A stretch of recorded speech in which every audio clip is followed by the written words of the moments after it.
జగన్మోహన్ రెడ్డి వైఖరి వల్లభనేని వంశీకి తలనొప్పిగా మారుతోందా? ఇలా అయితే కష్టం అంటూ వల్లభనేని వంశీ కొడాలి నానికి అర్ధరాత్రి ఫోన్ చేశారా అంటే అవుననే సమాధానం ఇస్తున్నారు కొంతమంది రాజకీయ విశ్లేషకులు. ఇక ఇదే అంశానికి సంబంధించి మనతో మాట్లాడేందుకు ప్రముఖ సీనియర్ జర్నలిస్ట్, ప్రముఖ రాజకీయ విశ్లేషకులు సిఎస్ రావు గారు మనతో ఉన్నారు. ఆయనతో మాట్లాడదాం. Sir hi sir. Hello Krishna. Sir, Jaganmohan Reddy వైఖరికి వల్లభనేని వంశీకి తలనొప్పి స్టార్ట్ అయిందని, ఇలా అయితే కష్టం అంటూ వల్లభనేని వంశీ అర్ధరాత్రి కొడాలి నానికి ఫోన్ చేసి చెప్పారని, కొడాలి నాని ఆయనకి నచ్చజెప్పేటువంటి ప్రయత్నం చేశారంటూ కూడా ఒక వార్త సోషల్ మీడియాలో చక్కర్లు కొడుతూ ఉంది. ఏంటి సార్, ఈ వార్తలో వాస్తవం ఉందా అంటే ఏం చెప్తారు? ఇప్పుడు ఒకటేంటంటే జగన్మోహన్ రెడ్డి ఎంత ప్రేమిస్తారో అంతే ద్వేషిస్తారు అనేది ఆయన గురించి తెలిసినటువంటి వాళ్ళు చెప్పేటువంటి మాట. ప్లస్ ఇంకోటి ఏంటంటే ఆయన ఒక టాస్క్ ఇస్తే ఆ టాస్క్ని రీచ్ చేయగలరా లేదా అనేది చూస్తారు. ఆ టాస్క్ రీచ్ చేయలేరు, ఆ కెపాసిటీ లేదన్నప్పుడు ఇమ్మీడియట్గా ఎంత పెద్దవాళ్ళైనా, ఎంత సన్నిహితులైనా, ఎంత బంధువైనా సరే సింపుల్గా తీసి పక్కన పెడతారనేది ఆయన గురించి తెలిసినటువంటి వాళ్ళు మాట్లాడుకునేటువంటి మాటలు. సో ఇప్పుడు కొడాలి నాని అలాగే వల్లభనేని వంశీ గురించి చాలా ఎక్కువగా ఊహించుకున్నాడు జగన్మోహన్ రెడ్డి. ఆయన స్థాయిలో ఆయన ఒక లక్ష్యాన్ని పెట్టారు వాళ్ళ ముందు. ఆ లక్ష్యాన్ని వాళ్ళు చేరుకోలేనటువంటి పరిస్థితుల్లో ఉన్నారు అనేది ఆయనకి అర్థమైపోయింది ఇటీవల కాలంలో.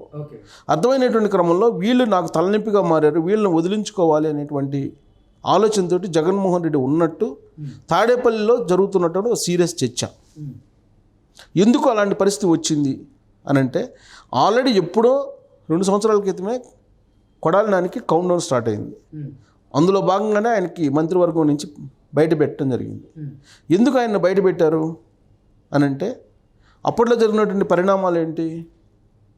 క్యాష్నో ఒకటి, అంతకుముందు చంద్రబాబు నాయుడుకి సంబంధించినటువంటి విమర్శలు, వ్యక్తిగత విమర్శలు చేయటం, పార్టీకి కుటుంబ విమర్శలు వ్యక్తిగతంగా చేయటం, ఆయన నానా రకాలుగా, తర్వాత ఆయన వైఫ్ని భువనేశ్వర్ని విమర్శించడం, ఇవన్నీ కూడా ఒక గీత దాటి ప్రవర్తించారు వీళ్ళు అనేటువంటిది ఒకటి.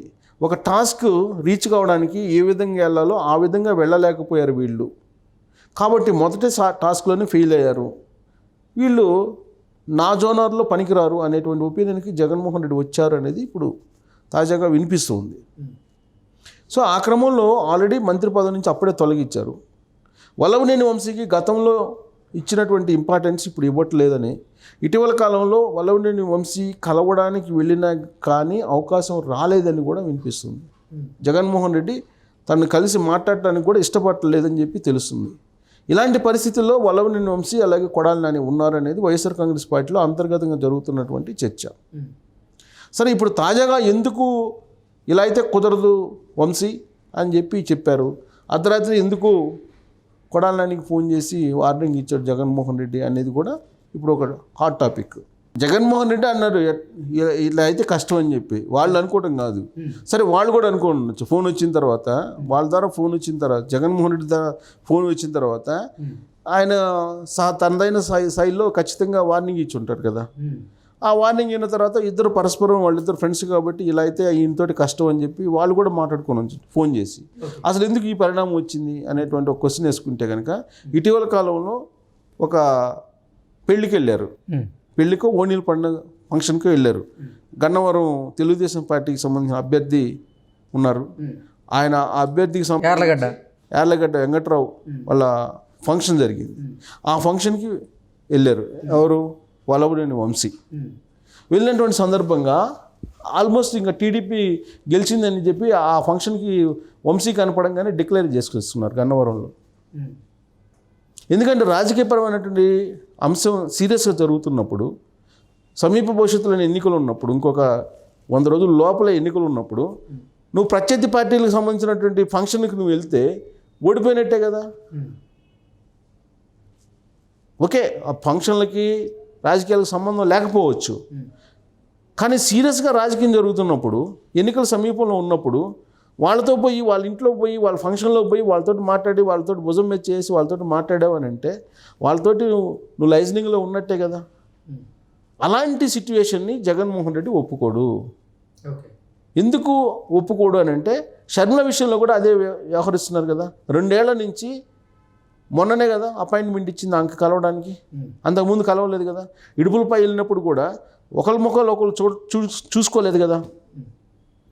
అంటే రాజకీయం అంటే ఒకసారి ప్రత్యర్థిగా మారిన తర్వాత అటువైపు చూడకూడదు అనేది జగన్మోహన్ రెడ్డి సహజంగా అది బై నేచర్ వచ్చింది కాబట్టి.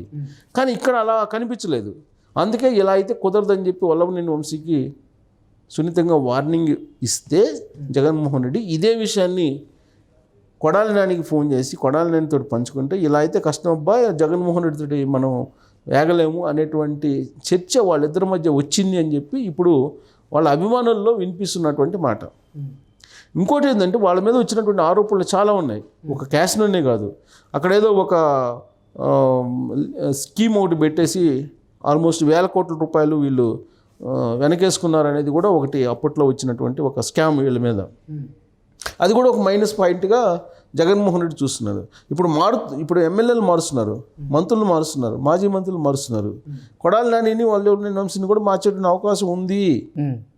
ఎగ్జాక్ట్లీ చివరి లిస్టులో వాళ్ళ పేరే ఉందని చెప్పి తాడేపల్లిలో సీరియస్గా నడుస్తున్నటువంటి చర్చ. ఈసారి గన్నవరం నుంచి వైఎస్ఆర్సీపీ టికెట్ వేరే వాళ్ళకి రాబోతుంది, కానీ వల్లభనేని వంశీకి వచ్చే పరిస్థితి లేదు. కానీ వల్లభనేని వంశీకి కావాలి టికెట్ అంటే వేరే నియోజకవర్గాన్ని అలాట్ చేసే విధంగా. నియోజకవర్గం కాదు, విజయవాడ ఎంపీగా ఏమని చెప్పి చెప్తున్నారు. విజయవాడ ఎంపీగా వల్లభనేని వంశీని ఏమని చెప్పి ఆల్రెడీ సంకేతాలు ఇచ్చారని చెప్పి తెలుస్తుంది.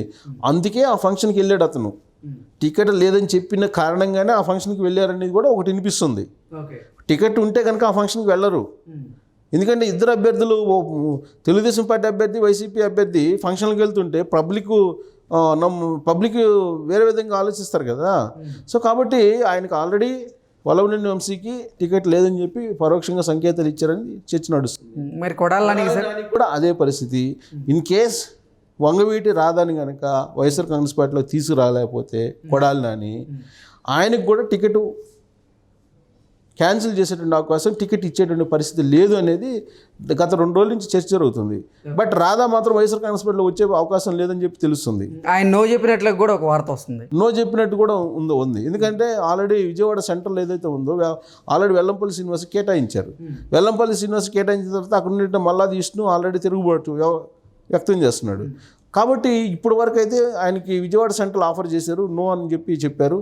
బట్ చివరి నిమిషం వాళ్ళిద్దరు ఫ్రెండ్స్ కాబట్టి, ఎవరు వంగవీటి రాధా, కొడాలి నాని, బహుశా చివరి నిమిషంలో మనసు మార్చుకుంటారంటే మార్చుకోవడం చెప్పి తెలుస్తుంది. ఆ ఆపరేషన్ కనుక ఆ టాస్క్ కనుక ఫెయిల్ అయితే గుడివాడలో కొడాలి నానికి కూడా టికెట్ ఇచ్చేటువంటి, అంటే కొడాలి నానికి కూడా జగన్మోహన్ రెడ్డిగా చెక్ పెట్టడం ఖాయం అంటారు. అవకాశాలు ఉన్నాయి. బాలినేని శ్రీనివాస్ కంటే ఎక్కువ కాదు కదా కొడాలి నాని జగన్మోహన్ రెడ్డికి. అవును, సొంత బంధువు ప్లస్ ఆయన సీనియర్, 6 సార్లు ఎమ్మెల్యేకి గెలిచాడు, మంత్రి చేశాడు. ఆయన్ని తీసి పక్కన పెట్టారు. కొడాలి నాని ఇదంతా. కాబట్టి ఏదైనా జరగచ్చు జగన్మోహన్ రెడ్డి విషయంలో. అదే చెప్పాను కదా, జగన్మోహన్ రెడ్డి తనకు పనికి వస్తారా లేదా చూస్తారు, తను ఇచ్చిన టాస్క్ని ఫుల్ఫిల్ చేస్తారా లేదా చూస్తారు. టాస్క్ ఫుల్ చేస్తే ఓకే. ఆ టాస్క్ని ఫుల్ఫిల్ చేసే క్రమంలో రాంగ్ రూట్ బట్టి నెగిటివ్ షేడ్స్ తీసుకొస్తే డెఫినెట్గా చర్యలు తీసుకుంటాడు జగన్మోహన్ రెడ్డి. ఓకే. సో అందులో భాగంగానే ఇప్పుడు ఇవన్నీ జరుగుతున్నాయి, ఇలాంటివన్నీ కూడా.